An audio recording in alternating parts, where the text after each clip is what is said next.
Hi guys, welcome back to my YouTube channel. My name is Victoria Ajayi Bembe and you are welcome. If you're new here, thank you so much for watching. Please don't forget to subscribe and to give this video a thumbs up. Please, please, please. And please leave your comment and share if you like what you see. Thank you so very much. So today we are talking about dealing with difficult people, my dear. People that know me, those who know me like dele, rich house, they know that I've had to deal with a lot of difficult people in my life, like literally in my life. And to be honest, I've not like mastered the art of dealing with people, but I feel like, I've come a really long way, like a really, really long way. Like I've met people that from the outset, like they did not like me. They don't, for some reason, like but somehow I've been able to work with them. I've had people that I did not like, and we've been able to exist together, even build a relationship in some cases, and then I've had some other people that anyway, let's get to the topic of today and we'll discuss about difficult people and how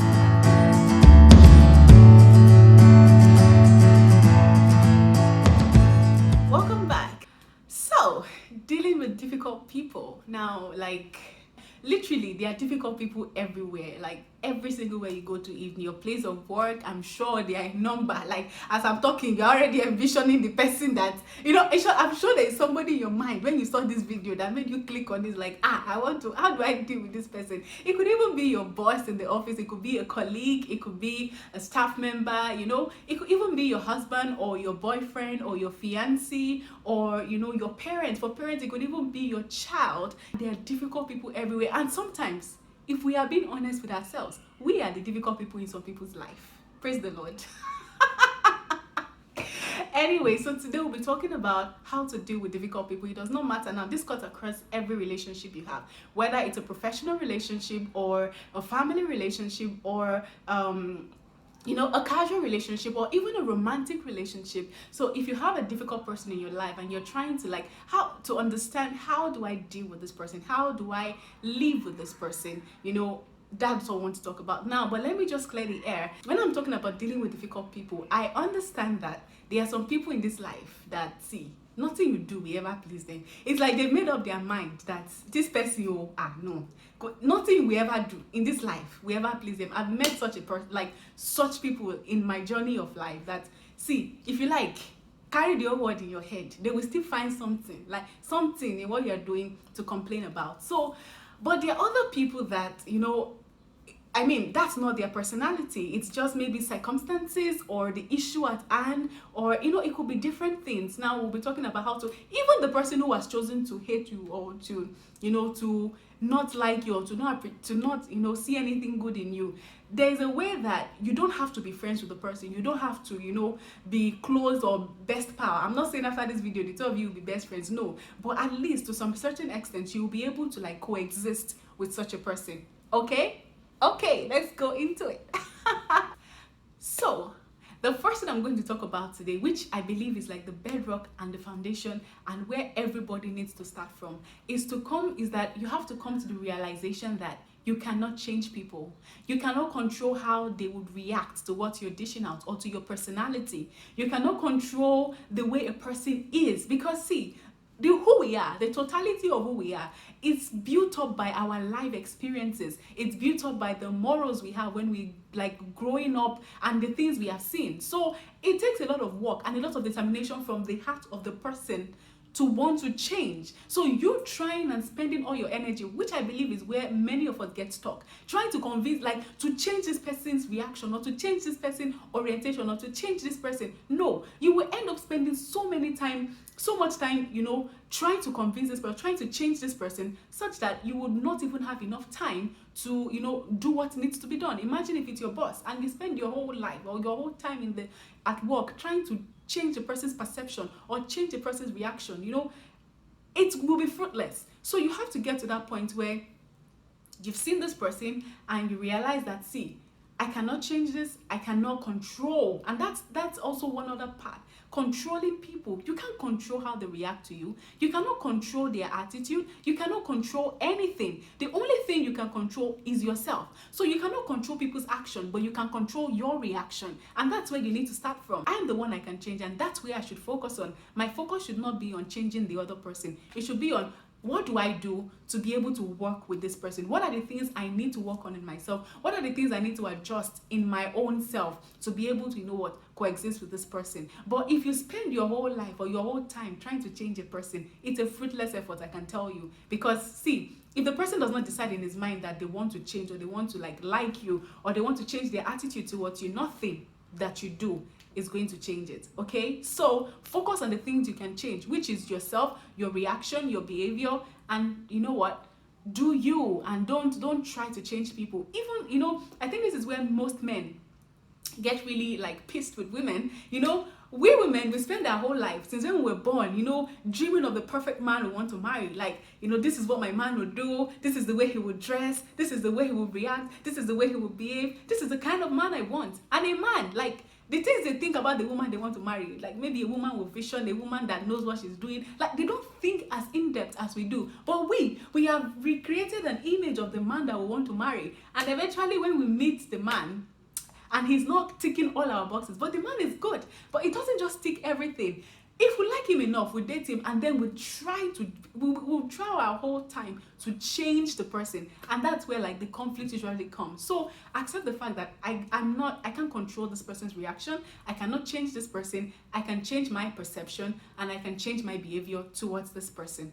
Okay, let's move to point 2, which is check your labels. Yeah, you heard me. Check your labels. Now, I'm not trying to point a finger at you to say that you are the problem. No, that's not what I'm saying. But I'm saying that, see, if you are not living, trust me, I know what staying in a hostile environment or working in a toxic environment or being in a toxic relationship feels like. See, the other person is enjoying his life. It is you that you are having a heart attack. It is you that is having sleepless nights. It is you that is, that you are uncomfortable. So the issue then is, how do I get my peace of mind? Because see, if you have anxiety, imagine you are in a workplace where every time you enter, you're having anxiety, you're having, you are restless, or you're in a relationship where you are not at peace and all of that. So at the end of the day, the other person, to be honest, is just a little, it's a main part of this story, but in the scale of things, it's a little part, because I have to think about my mental health. I have to think about my peace of mind before I think of any external forces.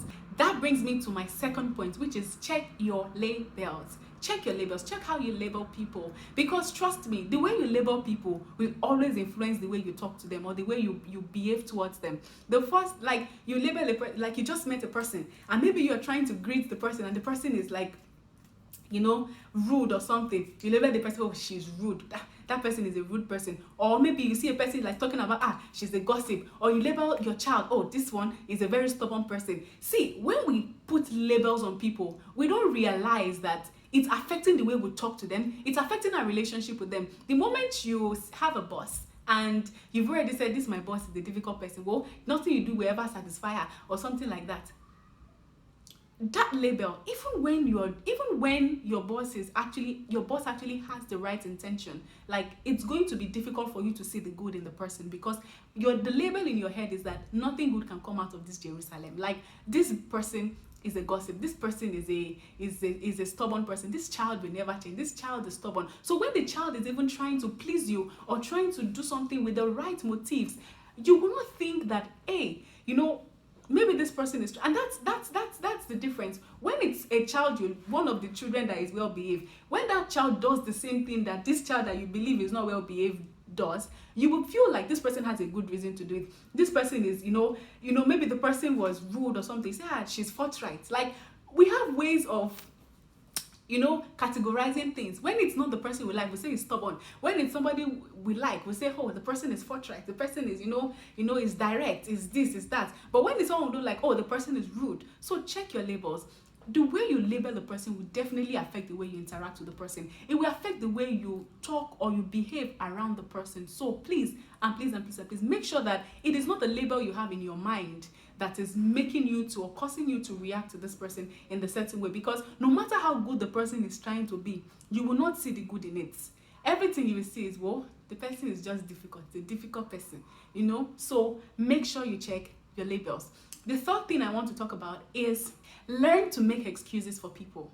Yes, you heard me right. Learn to make excuses. See, I do that all the time. When I see a person in the morning and I greet and the person looks at me rudely or does not even answer me, in my mind I'm thinking, oh, maybe the person is having a bad morning, or maybe, you know, my boss, maybe somebody has annoyed her, or maybe, you know, it's a time of the month, or maybe, see, that may not be the situation, that may not be the case, but for my own peace of mind, I try as much as possible to make excuses for people, like, and it really helps me. It's when the person, like, you know, after making excuses number 1, number 2, number 3, and the person is like that you know that this one goes beyond, this has become like personal. But as much as you can, try to make excuses for people. It will help you. It will help the way you interact with the person. It will help the way you behave around the person. So please and please and please, if you have a difficult person or someone who tries to be difficult, make an excuse in your head for the person. Maybe she's having a bad day. Maybe her husband annoyed her this morning. Maybe her wife annoyed her this morning. Maybe this, maybe that. Try as much as possible to make, when you make that excuse for the person, it's like, it eases a lot of tension in your mind, you get. So please and please and please, try to make excuses for people. The next point I'd like to talk about is ask questions and talk to the person. I'm going to talk about these two together. So if you notice a person is being difficult or anything you do is not pleasing the person, ask the person, is there a way I should do it that would please you? Like, is there something I'm doing that you don't like? Is there, like, how would you include the person? Ask the person, how would you want this to be? You know, why are you behaving, why is it that you always pick on me, like, in a way that is polite and, you know, not accusative, which will be the next point I'll talk about. Accusative. Sorry. Try to talk things out. Like, call the person. I mean, personally, I've worked for this, or I've had this colleague in my office, like in an office I worked for, and this lady, in this life, hey, God, there's nothing in this life I can ever do. She will look for something to say, hey, you didn't do this. I can do 100 things right. Do one thing wrong.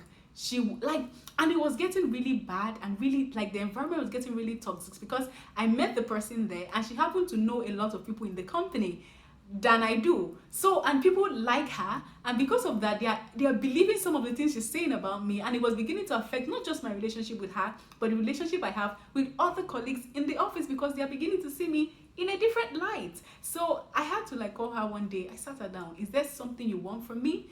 Why is this happening? I notice you have been reacting this way and this way. What is the problem? Now, this doesn't always work, because with this lady, it did not work. Like, I just got to realize her own case is a special case. Like, I just got to realize that, see, nothing I do will ever satisfy this person. So I have to, again, back to point 1, accept that nothing can change. I cannot change this person. I just have to focus on myself, focus on my mental health, and focus on who I am. You get. So talk to the person. If it doesn't work, then talk to a supervisor or someone superior, you know, to the person. If it's your child, she doesn't listen to you, ask the father to come, you know, to talk some sense into her. If it's a colleague, call your boss or your supervisor and let them know that, listen, this is what's happening. If it is your boss, talk to your bosses, the HR or something. Or, you know, I know it's easier said than done, but as much as possible, try to talk things out with the person. And when it doesn't work out, then you can go to someone who is superior to the person. If it's your husband or your fiancé, call their parents and say, see, I've tried. Your son, your wife, your daughter, what do I do? She's just been difficult. So that's another way. Try to talk things out. Try to ask questions, you know, from the person. Is there a way? If it's a project you've been given and you know this person is going to complain, go to her first and ask questions. Listen, is there a particular way you would like these things to be done? Let me know. So ask questions. The next point I'm going to talk about is learn to take yourself out of the situation. Yes, learn to take yourself. And I know this is easier said than done, because see, you don't see an object the way it is. You see it from where you are standing. So if, for instance, there is the letter 6 To somebody else at the other side, is seeing it as a letter 9. I am seeing it as a letter 6. So you don't always see the thing the way it is. You only see it from a perspective. That's why, see, when the person is explaining like something that went wrong, like maybe an argument to you, the person is never wrong. And she's explaining she's right. When the other person comes to explain it, she's also right, because we only see things from our own perspective. So it would be really good that you get a mediator if it gets to that. If you're unable to like take yourself out of the situation and like look at the objective, look at what we are trying to achieve. If it's a boss or a colleague who is complaining about the particular work or something, take your labels out, take everything out, and try to focus, leave everything she has said that is insulting to you, and try to focus on what does she really want. Let's look at the bigger picture. That's what I'm trying to say. Then you look at it, you take yourself out of the situation. If this had happened with somebody else, let's assume it wasn't her or it wasn't me. Like, what is the thing that she actually wants me to do? So try to take yourself out of the situation. And if it's your spouse or any other relationship you have, you know, if you cannot look at it in an objective manner, try to get a mediator, someone who doesn't know anything, you know, maybe a friend or somebody that the two of you trust, or the two of you like, you know, trust or something, and let the person analyze the situation, or talk to your friend and just give us, you don't have to say it happened to you, give a scenario and hear their feedback. It will really help you to make an objective situation. But the truth is that when stuff like that are happening to us, we want allies. We don't want anybody to antagonize us. Like, there are times I'll be having issues with my boss in the office, and I will call my friends and say, this is what she did and that, and they know that at that period, you know, what I want to support. I don't want any lessons. And you know, I have amazing friends who will support me and everything, and when they are finished supporting me and I'm alright, they will tell me, but I think this and this and this are the things you should have done. So make sure you get someone who will be objective enough to tell you as it is. Okay? Good. The next point is try to influence the person by speaking the person's language. And how do you know that? It's by talking. Going back to our second point, talking and asking questions. When you know what the person expects from you, you'll be able to, like, you know, talk or, you know, present things in a way that will be acceptable to the person. So the person is always complaining that maybe your work style is different. Then you ask her, what do you prefer? And, you know, try as much as possible to work around that and present to the person. So even if you are presenting an argument, or you want to let the person know that, hey, you are doing something bad in the midst of maybe in a meeting or something, try not to speak in a way that will be derogatory. You know, don't attack. When you go and say, I noticed that you shaking it, the next thing that will come out from the person's mouth is that you too, you always do this and do this and do that. Even in relationships, it happens. Like, you be like, you are too difficult, you are there. It's like, but you too, you don't make things easy. You do this, you do that, and it will not lead anywhere. So instead, say, hey, I noticed we've been having issues. I noticed that we've not been communicating. I noticed something like is off between us. You know, try to like use inclusive languages. You know, it would really, really help. So try to speak the person's like language. Okay. The next point, which is really close to it, is try to know the person's apology language. Now, there was something that happened in my workplace a while ago, and you know, my boss was all up on my case. She was giving it to me right, left, and center,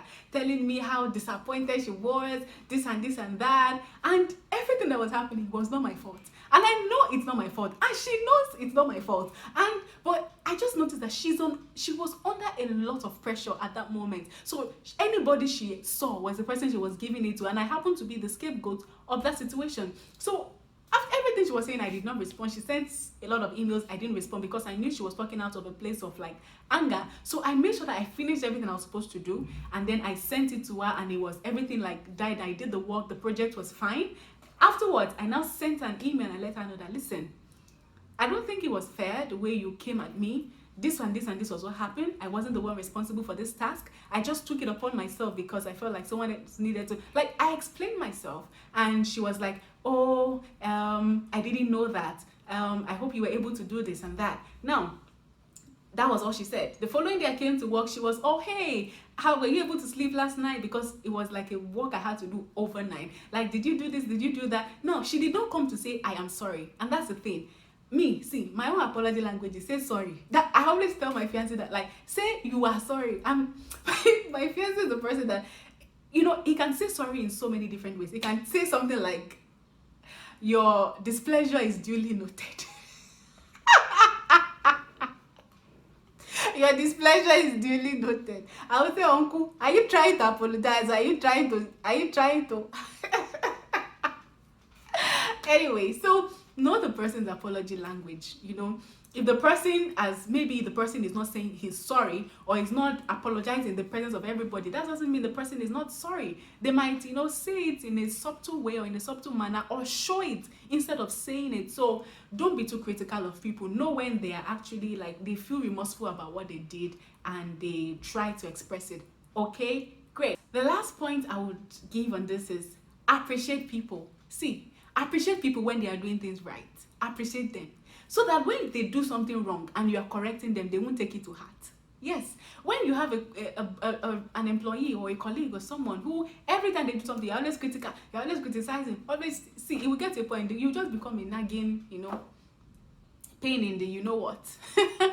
So you have to make sure that when they actually do something good, you appreciate them, you applaud them, you call them out, and you appreciate them, so that the day that they do something wrong, nobody will say you are a critical person. When you actually even tell the person will know that, okay, this is coming out of a place of love and out of a place of trying to get the looking at the bigger picture than it is out of spite. So I have this boss in my office. Oh my god, see, if let's call her E, if she tells me today that, Victoria, this work is trash, I will not take it to heart.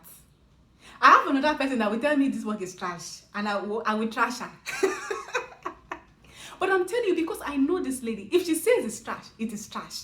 Because when it is not trash, even when it is close to trash, the little thing that is not trash in it, she will appreciate it.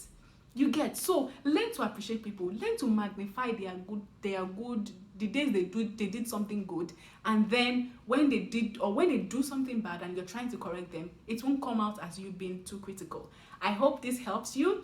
If it did, please leave a comment. Please subscribe. I'm begging you guys, subscribe to this channel if you really love what you hear, and please give this video a thumbs up. Thank you so much for joining me again. Until we meet next time, my name still remains Victoria Ajayi Bembe. See you again. Have a lovely, lovely week. Bye. Mwah. The person that does not like